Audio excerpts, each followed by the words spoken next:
நீங்கள் பார்த்துக் கொண்டிருப்பது நியூஸ் 21 செய்திகள். தமிழ்நாடு செய்திகளை உடனுக்குடன் தெரிந்து கொள்ள நியூஸ் 21 செய்திகளை பாருங்கள். உண்மை, உழைப்பு, உயர்வு.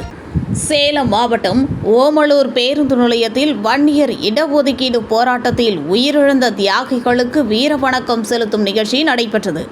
இந்த நிகழ்ச்சியில் பசுமை தாயகம் அமைப்பின் தலைவர் சௌமியா அன்புமணி கலந்து கொண்டு மெழுகுவர்த்தி ஏந்தி அஞ்சலி செலுத்தினார். சேலம் மேற்கு மாவட்ட பாமக செயலாளர் சதாசிவம் எம்எல்ஏ தலைமையில் சிறப்பான வரவேற்பு அளிக்கப்பட்டது.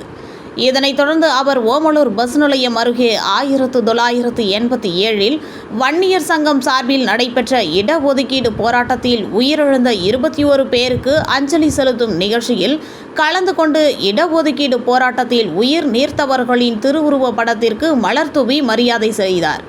தொடர்ந்து மெழுகுவர்த்தி ஏந்தி அஞ்சலி செலுத்தினார். பின்னர் பாமக கொடியினை ஏற்றி வைத்து சிறப்புரையாற்றினார்.